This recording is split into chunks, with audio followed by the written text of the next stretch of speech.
शेर दिन, जासूसी, फरार, हिम्मत, सरफरोशी, वतन की खातिर जान की बाजी लगाने वाले एक गुमनाम मुजाहिद की सनसनीखेज दास्तान। दुश्मन के दिल में बैठकर अपने वतन का दिफा करने वाला शेर दिल।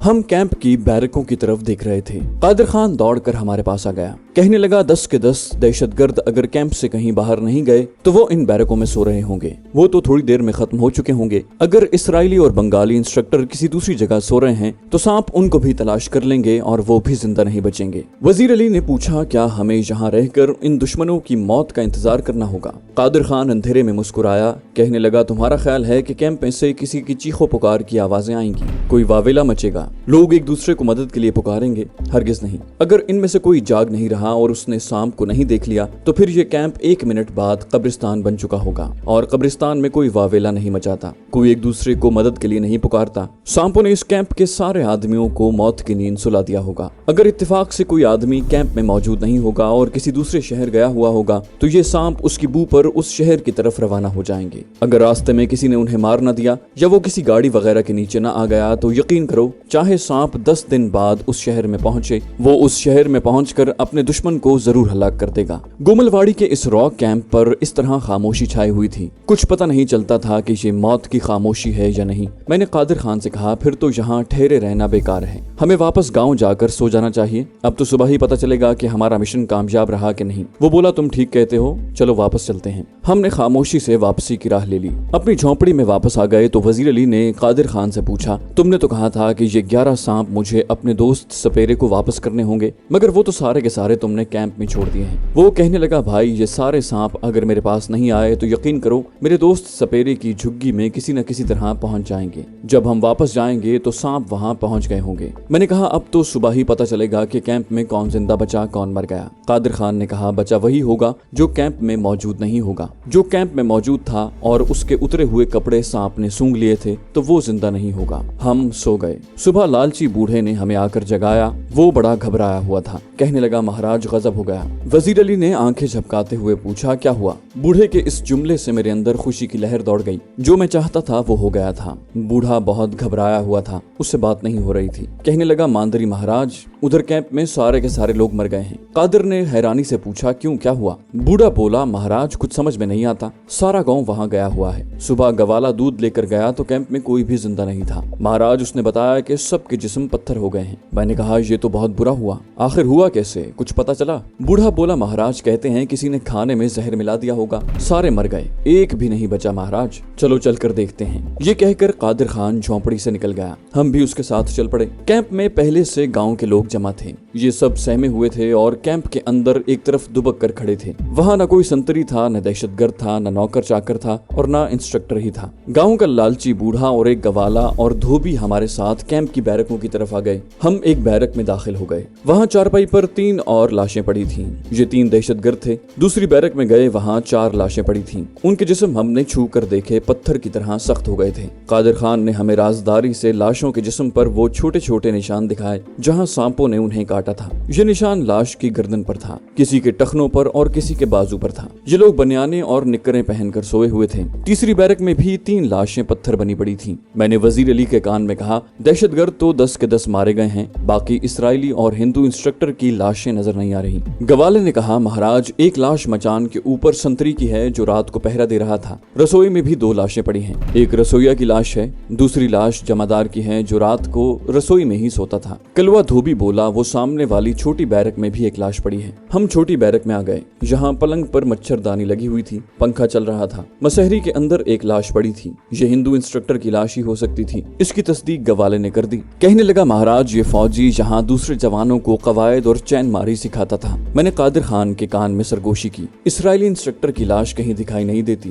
कादिर खान ने गांव के लोगों से पूछा, बाबा लोगों, क्या इस कैंप में इतने ही लोग थे? एक नौजवान ने कहा, महाराज इतने ही लोग थे। हाँ, एक गोरा फौजी भी कवायद सिखाता था, वो पता नहीं कहाँ चला गया होगा। उसकी लाश हमने यहाँ कहीं नहीं देखी। हमने फिक्रमंद नजरों से एक दूसरे की तरफ देखा। इसका मतलब था कि इस्राएली इंस्ट्रक्टर कैंप में मौजूद नहीं था, वो बचकर निकल गया था। मैंने गवाले से पूछा, क्या तुमने कल गोरे फौजी को कैंप में देखा था? उसने जवाब दिया, महाराज कल वो मुझे कैंप में कहीं नजर नहीं आ रहा था। मैं दिन निकले कैंप में दूध लेकर आता हूँ। उस वक्त फौजी परेड कर रहे थे, उनमें गोरा फौजी नहीं था। मैंने कादिर खान से कहा, वापस चलते हैं। कादिर खान ने गांव के लोगों को मुखातिब करके कहा, भाइयों, इस कैंप में या तो कोई वबा फूट पड़ी है या फिर इन लोगों के खाने में कोई जहरीला सांप भी पिघल गया होगा, जिसके जहर से ये सारे के सारे मारे गए हैं। अब आप लोग गांव चले जाएं, हम लोग शहर जाते हैं और वहां पुलिस को खबर कर देंगे। पुलिस आकर खुद ही पता चला लेगी कि ये लोग कैसे मर गए। गांव के लोग वबा का सुनकर परेशान हो गए। एक बूढ़े ने कहा, महाराज ये वबा हमारे गांव में तो नहीं आएगी। कादिर खान बोला, अगर इस वबा ने गांव में आना होता तो अब तक आ गई होती। तुम इत्मीनान से रहो और फिर ये वबा का असर नहीं है। मुझे विश्वास है कि इन लोगों के खाने में कोई जहरीला सांप पक गया होगा, ये सांप के जहर से मरे हैं। हम वापस गांव की तरफ चले तो लालची बूढ़ा हमारे पास आ गया। उसने कादिर खान के करीब होकर कहा, महाराज खजाने का पता चलाने कब जाएंगे? आप कहीं शहर तो नहीं जा रहे? कादिर खान ने मुस्कुराकर कहा, बाबा लोग, तुम खामखा क्यों परेशान होता है? अभी हम शहर नहीं जाएंगे, हम राजा के खजाने का पता चलाकर ही शहर जाएंगे। अभी थोड़ी ही देर बाद हम अपने जासूस सांप लेकर जंगल में जाएंगे। ठीक है। झोंपड़ी में आते ही वजीर अली कहने लगा, वो इस्राएली इंस्ट्रक्टर बचकर निकल गया। ये बहुत बुरा हुआ। असल आदमी तो वही है जो दहशतगर्दों को तखरीबकारी की ट्रेनिंग देता है। कादिर खान ने कहा, मुझे यकीन है कि एक सांप उसकी बू पर उसकी तलाश में निकल चुका होगा। इस्राएली इंस्ट्रक्टर जहाँ कहीं भी होगा, सांप उसका काम तमाम करके ही वापस आएगा। मैंने कहा, अगर इस्राएली इंस्ट्रक्टर दिल्ली गया हुआ या बम्बई गया हुआ होगा तो बालिश्त भर का सांप इतना फासला कैसे तय करेगा? वो तो बम्बई और दिल्ली पहुंचने से पहले ही कहीं न कहीं लोगों के हाथों मारा जाएगा। कादिर खान बोला, तुम इन खास सांपों की ज़हनियत से वाकिफ नहीं हो। ये बिल्कुल इंसानों की तरह जासूसी करते हैं। ये जब अपने दुश्मन की खोज में निकलते हैं तो अक्सर रातों को सफर करते हैं, क्योंकि एक तो सांप रात के अंधेरे में ही रास्ता देख लेता है। दूसरी बात यह है कि इन सांपों ने दुश्मन का कोई खुर्रा यानी उसके पाँव का निशान तो देखना नहीं होता कि वो उस तरफ गया है। किसी से दुश्मन के बारे में पूछना भी नहीं होता।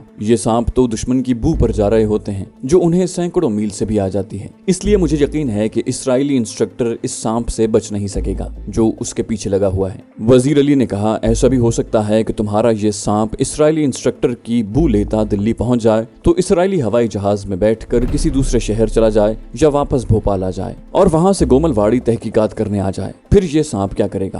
कादिर खान कहने लगा, भाई ये सांप हवाई जहाज की बुलंदी से भी दुश्मन की बू पा लेते हैं। अगरचे इस्राएली दिल्ली से भोपाल या बम्बई जाएगा तो सांप भी उसी तरफ रवाना हो जाएगा। यूं समझ लो कि इस सांप ने भी अपनी जिंदगी का मकसद बना लिया है कि अपने उस दुश्मन को हर हालत में डसना है जिसने इसे 2 दिन भूखा रखा था और जिसके कपड़ों से इसने उसके जिस्म की बू सूंघ ली थी। हाँ, अगर इस आने जाने में अगर सांप कहीं मारा जाता है तो अलग बात है, लेकिन अगर वो जिंदा रहा तो साल गुजर जाए चाहे 2 साल गुजर जाए, ये अपने दुश्मन इस्राएली इंस्ट्रक्टर को हलाक जरूर करेगा। वजीर अली बचकर निकल जाने वाले इस्राएली इंस्ट्रक्टर के बारे में ज्यादा फिक्रमंद था। वो बार बार हाथों को मसलते हुए कहता, उस काफिर और मुसलमानों के अजली दुश्मन का बच निकलना हमारी बहुत बड़ी नाकामी है। यहूदी तो शुरू ही से मुसलमानों के दुश्मन रहे हैं। ये यहूदी खास तौर पर पाकिस्तान के खिलाफ भारतीय दहशतगर्दों को ट्रेनिंग देने के लिए इसराइल से मंगवाया गया था। ये दहशतगर्द मर गए हैं तो वो किसी दूसरे ट्रेनिंग कैंप में ट्रेनिंग देनी शुरू कर देगा। असल में तो उस जहरीले दरख्त की जड़ काटना जरूरी है। कादिर खान ने कहा, वजीर भाई, इस यहूदी को ठिकाने लगाने के बारे में भी सोच लेंगे। एक सांप तो उसके पीछे लग गया है, पहले हमें यहाँ से फरार हो जाना चाहिए, क्योंकि अगर पुलिस वगैरह आ गई तो हमसे भी पूछगिछ करेगी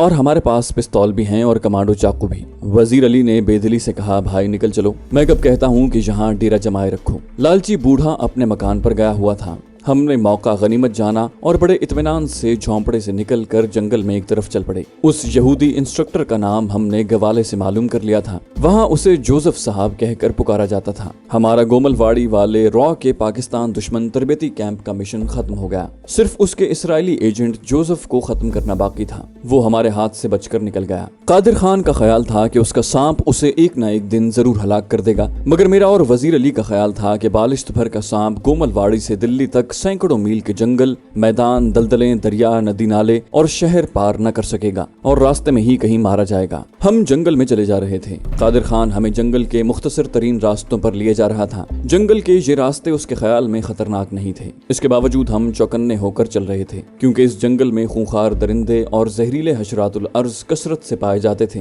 ہم گومل واڑی کے ریلوے اسٹیشن کو اپنی دائیں جانب چھوڑتے ہوئے آگے نکل گئے اور وہاں سے دور پیچھے اسی ریلوے اسٹیشن پر آ گئے جہاں سے ہم اتر کر گومل واڑی کے گاؤں میں آئے تھے۔ وہاں پہنچے تو دوپہر ہو چکی تھی۔ یہاں سے ہمیں شام کے وقت بھوپال جانے والی گاڑی ملی جس نے ہمیں رات کے وقت بھوپال پہنچایا۔ بھوپال سے ہم دوسری گاڑی میں سوار ہو گئے اور دوسرے دن آدھی رات کو اس اسٹیشن پر اتر پڑے جہاں سے ہماری حویلی والی پناہ گاہ کو جنگل اور پہاڑیوں میں سے راستہ جاتا تھا۔ جہاں ہماری گاڑی اسی جگہ پر موجود تھی جہاں ہم اسے چھپا کر گئے تھے۔ ہم گاڑی میں بیٹھے اور حویلی والی پناہ گاہ کی طرف روانہ ہوئے۔ باقی کی رات ہم صبح تک گہری نیند سوئے۔ اٹھے تو کافی دن نکل آیا تھا۔ اپنے سپیروں والے کپڑے ہم نے رات کو ہی بدل ڈالے تھے۔ چاند بائی ہمارے لیے چائے وغیرہ تیار کر کے لے آئی۔ وزیر علی کہنے لگا، اس یہودی انسٹرکٹر کو ٹھکانے لگانا ہمارا فرض ہے جو بھارتی دہشت گردوں کو پاکستان میں جا کر تخریب کاری کی تربیت دیتا ہے۔ وہ ہمارے اور پاکستان کے لیے دہشت گردوں سے زیادہ خطرناک ہے۔ اس کو ٹھکانے لگانا بہت ضروری ہے۔ جب قادر خان نے کہا کہ سانپ اسے اپنے آپ ہلاک کر دے گا تو وزیر علی نے جھنجھلا کر کہا، میں اس بات کو تسلیم نہیں کرتا۔ یہ خارج از امکان بات ہے۔ اگر وہ گومل واڑی کیمپ میں ہوتا تو سانپ اسے ضرور ہلاک کر دیتا، مگر وہ وہاں نہیں تھا۔ وہ دلی بیٹھا ہوا ہے۔ بہت ممکن ہے سانپ ابھی مدھیہ پردیش کے جنگلوں میں ہی ہو اور یہودی انسٹرکٹر دلی سے بمبئی پہنچ جائے۔ میں نے ان دونوں کی توجہ اس سے بھی اہم مسئلے کی طرف دلاتے ہوئے کہا، میرا خیال ہے کہ ہمیں یہودی انسٹرکٹر کے مشن کو کچھ دیر کے لیے ملتوی کر کے مراد آباد کے جنوب میں سنبھل کے فارسٹ ریسٹ ہاؤس میں جو را کا دوسرا تربیتی کیمپ ہے اس طرف توجہ دینی چاہیے، کیونکہ اس تربیتی کیمپ میں بھارتی پنجاب اور اتر پردیش کی پیشہ ور لڑکیوں کو دہشت گردی کی تربیت دے کر پاکستان بھیجنے کا منصوبہ بنایا گیا ہے، اور یہ پیشہ ور لڑکیاں مسلمان بن کر پاکستان کی اونچی سوسائٹی میں گھس کر بہت زیادہ خطرناک ثابت ہو سکتی ہیں۔ وزیر علی نے قادر خان سے کہا، مراد آباد میں اپنا ایک آدمی تو موجود ہے، وہ اس سلسلے میں ہماری مدد کر سکتا ہے اور ہمیں اس کیمپ کے بارے میں مکمل تفصیلات مہیا کر سکتا ہے۔ قادر خان کہنے لگا، میرا خیال ہے ہمیں اب را کے اس دوسرے ٹریننگ سینٹر کی طرف توجہ دینی چاہیے۔ وزیر علی بولا، میری تجویز یہ ہے کہ تم اور حیدر علی یہاں سے مراد آباد کی طرف روانہ ہو جاؤ۔ میں یہاں رہ کر یہودی انسٹرکٹر کے بارے میں سراغ لگانے کی کوشش کروں گا کہ وہ مر گیا ہے کہ زندہ ہے۔ اگر زندہ ہے تو اس کی تازہ سرگرمیاں کیا ہیں۔ میں نے اور قادر خان نے اس پر اتفاق کیا۔ طے یہ پایا کہ وزیر علی اس جگہ رہ کر گومل واڑی اور بمبئی کا چکر لگاتا رہے گا اور یہ معلوم کرنے کی کوشش کرے گا کہ یہودی انسٹرکٹر جوزف کس حال میں ہے۔ اگر سانپ نے اسے ہلاک نہیں کیا تو کیا گومل واڑی کیمپ میں اس نے را کی مدد سے دہشت گردوں کو دوبارہ ٹریننگ دینی شروع تو نہیں کر دی، جبکہ میں اور قادر خان وہاں سے اپنے نئے مشن پر مراد آباد کی طرف روانہ ہو جائیں گے۔ میں نے قادر خان سے دریافت کیا کہ مراد آباد میں جو اپنا آدمی ہے وہ اس کیمپ کے سلسلے میں ہماری کہاں تک رہنمائی کر سکے گا۔ قادر خان نے چائے کی پیالی ہونٹوں سے الگ کرتے ہوئے کہا، یہ تو وہاں پہنچ کر ہی معلوم ہو سکے گا۔ پہلے تو یہ معلوم کرنا ہوگا کہ ان پیشہ ور عورتوں کو کس قسم کی دہشت گردی کی ٹریننگ دی جانے والی ہے۔ میں نے کہا، انہیں بم لگانے یا بازاروں اور چوراہوں میں سرعام فائرنگ کرنے کی ٹریننگ تو نہیں دی جائے گی۔ انہیں ایک تو پاکستانی جاسوسی کی تربیت دی جائے گی اور دوسرے پاکستان کے نو دولتیے طبقے میں گھس کر پاکستان منافرت اور بدامنی کی فضا پیدا کرنے اور پاکستان کے دفاعی راز معلوم کرنے کے سلسلے میں تیار کیا جائے گا۔ وزیر علی بولا، ایک طریقہ تو یہ ہے کہ ان عورتوں کو اسی کیمپ میں موت کے گھاٹ اتار دیا جائے، اور دوسرا طریقہ یہ ہو سکتا ہے کہ ان تمام تر پیشہ ور عورتوں کو یا لڑکیوں کی تصویریں اور مکمل تفصیلات پاکستان کی انٹیلیجنس کو پہنچا دی جائیں، تاکہ جب یہ عورتیں ٹریننگ کے بعد پاکستان اسمگل کی جائیں تو پاکستانی انٹیلیجنس انہیں بارڈر کراس کرتے ہی گرفتار کر لے۔ قادر خان نے اس کے جواب میں کہا، اس میں اس بات کا امکان ہے کہ ساری کی ساری عورتیں ایک دم نہ پکڑی جا سکیں، کیونکہ ظاہر ہے انہیں ہجوم کی شکل میں کسی ایک جگہ سے بارڈر کراس نہیں کروایا جائے گا۔ اس میں خطرہ ہے کہ دو ایک تو گرفتار کر لی جائیں گی مگر باقی روپوش ہونے میں کامیاب ہو جائیں گی۔ اس کے بعد انہیں تلاش کرنا مشکل ہوگا۔ اس کے علاوہ اپنی ایک دو ساتھیوں کی گرفتاری کے بعد یہ لڑکیاں محتاط ہو جائیں گی اور ان کے ماسٹر سپائے بھی انہیں کچھ دیر کے لیے انڈر گراؤنڈ کر دیں گے۔ بڑی معقول بات تھی۔ میں نے کہا، تو پھر کیا طریقہ کار اختیار کرنا ہمارے لیے بہتر ہوگا؟ قادر خان کہنے لگا، اس کا فیصلہ تو مراد آباد میں اپنے آدمی سے مشورہ کرنے کے بعد ہی کیا جا سکے گا۔ مراد آباد کے اس آدمی کے بارے میں تفصیل سے کچھ بیان نہیں کر سکتا، اس کا حلیہ نہیں بتا سکتا، یہ بھی نہیں بتا سکتا کہ وہ کیا کاروبار کرتا تھا اور جہاں وہ رہتا تھا اس کا محل وقوع بھی بیان نہیں کر سکتا۔ آپ اس کا کوئی فرضی نام رکھ لیں، ہم اسے نواب صاحب کہیں گے۔ یہ آدمی بہت امیر کبیر شخص تھا، مراد آباد خاص کا رہنے والا نہیں تھا، مگر میں نے اس لیے اس کی असली जाए रिहाइश का नाम नहीं लिखा कि इंडियन इंटेलिजेंस को मालूम न हो जाए कि ये शख्स पाकिस्तान का हामी और भारत के मुसलमानों का सच्चा गमखार और उनकी तरक्की और फलाह के लिए हर लम्हे ज़ाहिरी तौर पर और खुफिया तौर पर काम करने वाला आदमी था। नवाब साहब के यहाँ रुपए पैसे की कमी नहीं थी। कोठी क्या थी, छोटा सा महल था। भारत के कोने कोने में जहाँ कहीं मुसलमानों की कोई छोटी से छोटी फलाही अंजुमन भी थी तो नवाब साहब की तरफ से उन्हें हर माह एक कसीर रकम बाकायदा मिलती थी। वजीर अली, कादिर खान और रमजान भाई की खुफिया तंजीम का भी नवाब साहब से राब्ता था और नवाब साहब भारत में मुसलमानों की तामीर और तरक्की के लिए उनकी तंजीम की भरपूर मदद करते थे। कादिर खान ने मुझे बताया कि नवाब साहब पाकिस्तान को इस्लाम का हकीकी मानों में कला कहते हैं। सिर्फ पाकिस्तान के मुसलमानों का ही नहीं बल्कि हिंदुस्तान के मुसलमानों को भी वो पाकिस्तान का कला कहते हैं और पाकिस्तान का नाम आते ही उनका चेहरा रोशन हो जाता है और कहा करते हैं कि पाकिस्तान 20वीं सदी का सबसे बड़ा मौजज़ा है जो इस्लाम की सरबुलंदी के लिए अल्लाह ताला के हुक्म से रूनुमा हुआ है। ये बातें सुनकर मुझे नवाब साहब से मिलने का बेहद शौक पैदा हो गया। मैं उन्हें पहली फुर्सत में मिलना चाहता था। चुनाचे प्रोग्राम के मुताबिक वजीर अली तो वहीं जंगल वाली पुरानी हवेली में रहा। मैं और कादिर खान एक रोज मुरादाबाद की तरफ रवाना हो गए। मुरादाबाद का शहर भारत के सूबा उत्तर प्रदेश यानी पुराने यूपी में वाक़ है। यहाँ मुसलमानों की काफी आबादी है और हिंदू भी भारी तादाद में रहते हैं। यहाँ मुसलमानों की कई तारीखी और आलीशान मस्जिदें भी हैं और हिंदुओं के मंदिरों की तादाद तो बेशुमार है। आज़ादी मिलने के बाद से यहाँ भी हिंदुओं ने अपनी मुस्लिम दुश्मन दिल आज़ार सरगर्मियों से मुसलमानों के लिए अरसा हयात तंग किया हुआ है। अगरचे मुरादाबाद के बहादुर मुसलमान मुतासिब हिंदुओं का हर मौके पर डट कर मुकाबला करते हैं, लेकिन चूंकि हुकूमत हिंदुओं की है इसलिए वो बेबस हैं। यहाँ भी आला सरकारी मुलाजमतों में मुसलमानों को कोई जगह नहीं दी जाती। हर कलीदी आसामी पर हिंदू या सिख तयनात हैं। मुरादाबाद के बर्तन मशहूर हैं। इन तांबे के बर्तनों पर मुसलमान कारीगर हैरत अंगेज नक्काशी का काम करते हैं। यहाँ के मुसलमान भी हिंदुओं की गुलामी में जिंदगी बसर कर रहे हैं। मैं और कादिर खान मुरादाबाद के स्टेशन से उतरकर सीधे नवाब साहब की क़यामगाह पर पहुंचे। जैसा कि मैंने कहा है कि मैं आपको ये बिल्कुल नहीं बताऊंगा कि नवाब साहब की कोठी या हवेली या मकान मुरादाबाद में किस मकाम पर वाक़ था। आप यूँ समझ लें कि हम मुरादाबाद शहर के आस पास के इलाके में थे। नवाब साहब घर पर ही थे। हमें बड़े तपाक से मिले। जब कादिर खान ने मेरा उनसे तारुफ करवाया और बताया कि मैं भारत और पाकिस्तान के मुसलमानों की फलाह व तरक्की के लिए काम कर रहा हूँ और मुहिब्बे वतन पाकिस्तानी हूँ और अपने तौर पर पाकिस्तान की सलामती के मिशन पर भारत आया हूँ, तो वो मुझसे गले लग कर मिले। जज़ाकल्लाह जज़ाकल्लाह भाई, तुमसे मिलकर बड़ी खुशी हुई। खुदा पाकिस्तान को ता क़यामत आबाद रखे और दुश्मन उससे मुंह की खाएं। एक बार फिर मुझसे गले लग कर मिलो। उन्होंने दोबारा मुझे गले लगा लिया। हवेली के साथ ही नवाब साहब का एक छोटा सा मेहमान खाना था। हमें वहाँ ठहराया गया। हमने थोड़ी देर आराम किया। उसके बाद नवाब साहब के साथ बैठकर खाना खाया। खाने के बाद जब हमने उन्हें बताया कि हम किस मिशन पर आए हैं तो वो हमारी बातें बड़े गौर से सुनते रहे। फिर कहा, मियाँ कादिर खान और हैदर अली, ये सारी कारस्तानियाँ इस नापाक तंजीम रॉ की हैं जिसकी मदद से भारत की सरकार पाकिस्तान के लोगों और हुकूमत को सुख का सांस नहीं लेने दे रही। पाकिस्तान में सारी दहशतगर्दी रॉ के आदमी ही भारत की शह पर कर पा रहे हैं। अब जो पाकिस्तान में तखरीबकारी और पाकिस्तान की फौजी दिफाई तंसीबात की जासूसी और वहाँ इंतशार फैलाने के लिए उत्तर प्रदेश और पंजाब से पेशावर औरतें ट्रेन करके भेजी जा रही हैं, तो ये रॉ के उस नापाक मंसूबे का एक शाखसाना है। मैंने कहा, हम भारत के इस नापाक मंसूबे को हर हालत में नाकाम बनाना चाहते हैं। हमें खबर मिली है कि ये मंसूबा इंतहाई खुफिया तौर पर बनाया जा रहा है और इसके जरिए पाकिस्तान स्मगल की जाने वाली पेशावर हिंदू और सिख लड़कियों को पाकिस्तान की ऊंची सोसाइटी में घूमने फिरने की तरबियत दी जाएगी। अभी ये मंसूबा हमारी इत्तला के मुताबिक इब्तिदाई मरहले में है। नवाब साहब बड़े गौर से मेरी बातें सुन रहे थे। जब मैं अपने ख्यालात का इजहार कर चुका तो उन्होंने कहा, भाई हैदर अली,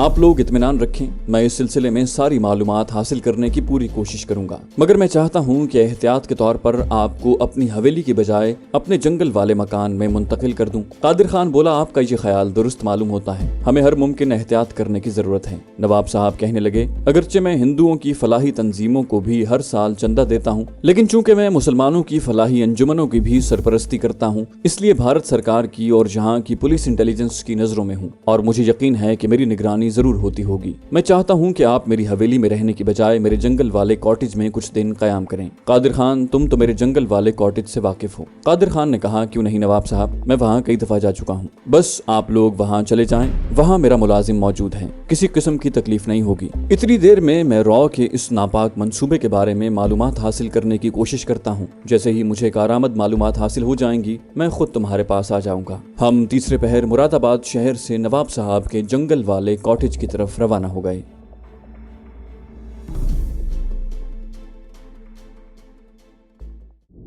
दोस्तों ये थी हमारी आज की एपिसोड। उम्मीद करते हैं आपको हमारी कहानी पसंद आई होगी। जाने से पहले इस वीडियो को लाइक कीजिए और शेयर करना मत भूलिए। कमेंट करके हमें बताइए कि आपको हमारी वीडियो कैसी लगी, और अगर अभी तक आपने इस चैनल को सब्सक्राइब नहीं किया तो इसे सब्सक्राइब कीजिए और बेल आइकन दबाकर ऑल नोटिफिकेशंस ऑन कर लीजिए।